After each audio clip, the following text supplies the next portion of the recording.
Bonjour à tous. Eh bien, nous allons prendre un instant ce matin pour lire et méditer un passage du livre du ciel de Luisa Picaretta. Au nom du Père qui m'a créé, du Fils qui m'a sauvé et du Saint-Esprit qui me sanctifie. Amen.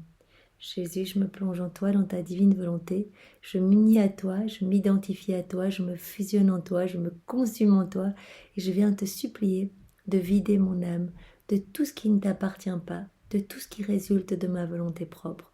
Crée cet espace nécessaire pour que tu puisses t'y installer avec le Père et le Saint-Esprit et que tu puisses agir à partir de toute mon humanité que je t'offre comme un précieux gage de mon amour au nom de tous. Reçois vraiment tout ce que je suis, Seigneur, parce que je veux travailler à l'avènement de ton royaume.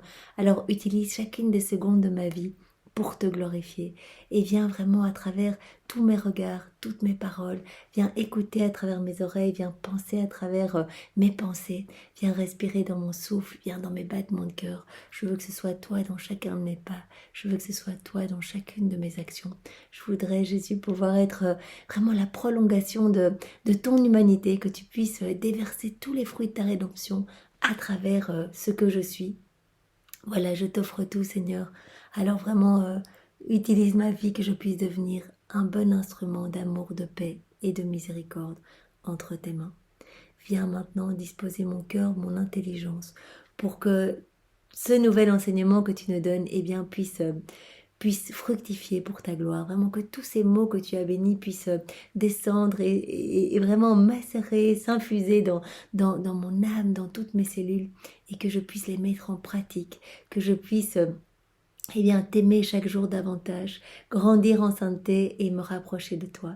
Vraiment, c'est ce que je te demande pour moi, mais c'est ce que je te demande aussi pour tous les hommes de tous les temps. Vraiment que chaque moment que nous prenons pour toi, pour mieux te connaître, pour en savoir plus sur ta divine volonté, que ces moments puissent être multipliés à l'infini et que vraiment il y ait des torrents de grâce et de bénédiction qui se déversent sur la terre et dans le ciel pour que beaucoup de cœurs s'ouvrent et reviennent à toi. Parle maintenant à travers ma bouche et envoie-moi ton Esprit Saint pour que je reste toujours dans ta vérité, Seigneur. Alors le passage que nous allons voir est celui du 20 février 1919. Donc c'est Louisa qui parle. J'étais dans mon état habituel et Jésus était avec moi. À un moment, il se montrait sous la forme d'un enfant et à un autre sous la forme d'un crucifié.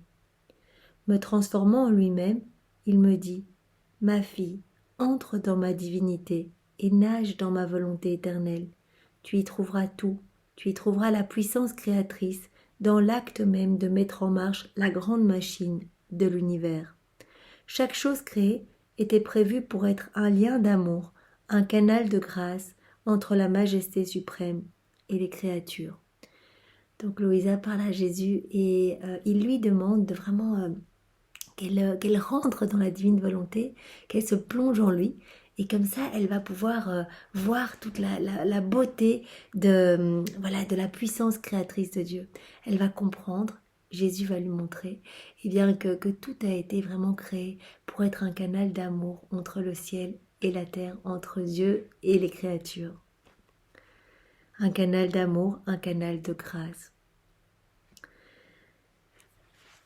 L'Éternel regarda le firmament et se réjouit en voyant ces harmonies féeriques. Donc Louisa voit, au moment de la création, qu'est-ce qui s'est passé dans le ciel. L'Éternel regarda le firmament et se réjouit en voyant ces harmonies féeriques et les communications d'amour qu'il entretiendrait entre le ciel et la terre. Il poursuivit en créant d'un simple mot le soleil, comme le porte-parole permanent de l'être suprême, le munissant de lumière et de chaleur, le disposant entre le ciel et la terre, en position pour tout dominer, tout féconder, tout réchauffer et tout illuminer. Donc vraiment, Jésus montre à Louisa, lui dit regarde le firmament, regarde le soleil, ce sont tous des témoignages d'amour en fait, ce sont tous des canaux d'amour que Dieu a mis en place pour que les créatures puissent l'adorer à travers toute la création. Par exemple, le soleil est comme le porte-parole permanent de Dieu. En fait, il montre constamment la lumière, il féconde tout, toute la vie peut naître grâce au soleil. Donc vraiment par sa lumière, par sa chaleur, le disposant entre le ciel et la terre, dans une position pour tout dominer, tout féconder, tout réchauffer, tout illuminer. Et bien le soleil est comme le porte-parole de Dieu. Avec son œil lumineux et chercheur, le soleil semble dire à tous « Je suis le prêcheur le plus parfait de l'être divin. Observez-moi, et vous le reconnaîtrez. Il est la lumière suprême et l'amour infini. Il donne vie à tout. Il n'a besoin de rien. Personne ne peut le toucher. Regardez-moi bien, et vous le reconnaîtrez. Je suis son ombre, le reflet de sa majesté et son porte-parole perpétuel. » Donc vraiment, Jésus montre à Louisa que le soleil est déjà comme le porte-parole du ciel, vraiment de Dieu. Parce que par tout ce que le soleil fait, souvent d'ailleurs, dans les écrits du ciel, dans beaucoup de passages, Jésus compare sa divine volonté au soleil, voilà, qui réchauffe tout, qui illumine tout, qui transforme, qui donne la vie à tout. Et donc le soleil dit, s'il pouvait parler, on dirait, voilà, moi je suis l'ombre, je suis le reflet de la majesté suprême, de la divinité suprême. Mais si vous me regardez, vous pouvez déjà, vous réjouir de la grandeur de Dieu. En fait, c'est vraiment en observant toutes les petites choses autour de nous, tout ce qu'il y a dans la création, et en particulier le soleil, qu'on peut voir l'immensité de la puissance et des attributs de Dieu. Quel océan d'amour et de relations furent ouverts. Ainsi, tout ce que tu vois, même la plus petite fleur des champs, est un lien d'amour entre la créature et le Créateur. Il était donc juste que ce dernier attende la gratitude et beaucoup d'amour de la part des créatures, puisque tout dans la création, reflète l'amour de Dieu. Vraiment, si nous regardons jusqu'à la plus petite fleur, c'est incroyable, on voit que cette petite fleur, même après l'hiver le plus rigoureux, elle reprend vie, elle est là avec sa senteur particulière, sa beauté particulière, etc. Nous pouvons voir l'amour de Dieu, vraiment sa puissance créatrice, sa divine volonté à travers toute la création. Et donc, il est donc juste que l'homme remercie. Malheureusement, l'homme, ayant quitté la divine volonté, a perdu la conscience de la beauté qui l'entoure. Et elle a commencé, en se plongeant dans sa volonté propre, à ne voir que des choses personnelles. C'est comme si l'homme avait cessé de regarder autour de lui pour regarder son propre nombril, son ego, son amour propre, à essayer de se débrouiller tout seul.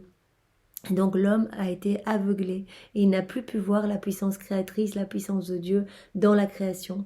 Et donc c'est Jésus qui a dû venir sur la terre pour non seulement reconnecter tous nos actes à la divine volonté, tout ce qui ne marchait pas vers le ciel, toutes nos actions dissociées de la divine volonté, nos regards qui portaient vers nous-mêmes, vers les choses complètement futiles et humaines du monde, nos paroles qui ne servaient qu'à dire de mauvaises choses et qui ne servent encore qu'à dire de mauvaises choses. Jésus est venu tout reconnecter à la divine volonté, et il est venu, nous le savons, réparer tout ce que nous n'avons pas fait, refaire tout ce que nous n'avons pas fait. C'est-à-dire, il est venu remercier, par exemple, en notre nom, pour toute cette magnifique création et pour toute la puissance divine, tous ces canaux d'amour et de grâce que nous négligeons et que nous ne voyons même pas. Donc il était donc juste que Dieu attende la gratitude et beaucoup d'amour de la part des créatures. Mon humanité a tout assumé. Donc Jésus dit, c'est son humanité qui a tout assumé. C'est lui qui est venu vraiment, qui est venu reconnaître et adorer la puissance créatrice au nom de tous. Mais devant tant de bonté, mon amour n'est pas satisfait.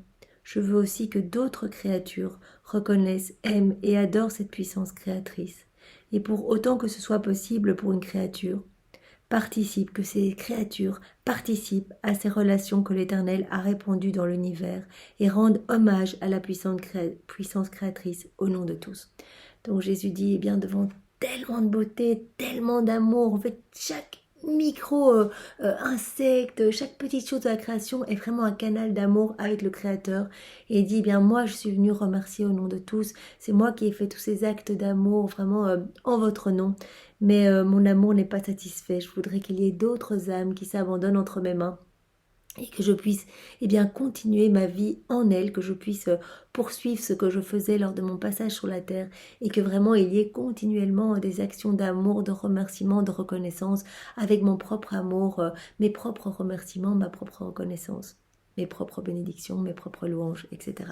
Pour que vraiment la Trinité soit glorifiée, reçoive ce surcroît de gloire et qu'il puisse y avoir vraiment des torrents de bénédictions et de cadeaux d'amour sur tous les hommes. Parce qu'à chaque fois qu'il y a plus de gloire pour la Trinité, à chaque fois qu'on rend gloire au Père, au Fils ou au Saint-Esprit, eh bien vraiment, le ciel est en fête, le ciel est ébranlé, tout comme la terre, et donc il y a vraiment, la justice divine est apaisée, et il y a vraiment des cadeaux qui sont distribués en abondance sur tous les hommes et sur toutes les âmes du purgatoire, et vraiment même des surcroîts de gloire pour chacun des saints, et vraiment, le ciel et la terre est vraiment en fête. Mais sais-tu qui peut rendre ces hommages? Les âmes qui vivent dans ma volonté. Dès qu'elles entrent dans ma volonté, elles y trouvent tous les actes de la majesté suprême. Et comme ma volonté se trouve en tout et en tous, ces actes sont multipliés en tout et en tous, et peuvent rendre gloire, honneur, adoration et amour au nom de tous. Voilà, à nouveau, il nous dit, eh bien, quand vous vous plongez dans ma divine volonté, il y a ce pouvoir créateur de multiplier à l'infini tout ce que vous faites, vos prières, vos réparations, vos remerciements. Donc vous pouvez vous multiplier en autant de créatures qu'il y a eu et qu'il y aura.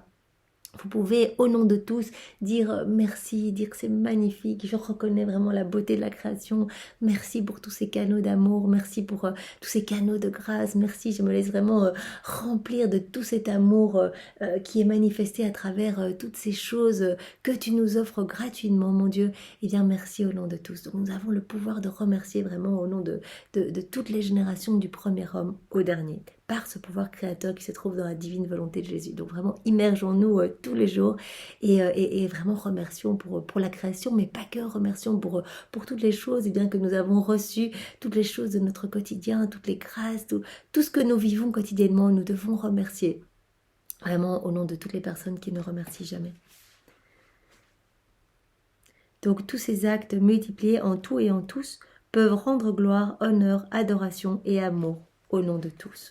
Donc ça c'est vraiment magnifique et à ce moment-là, le ciel se réjouit parce que vraiment nous revenons à cette place.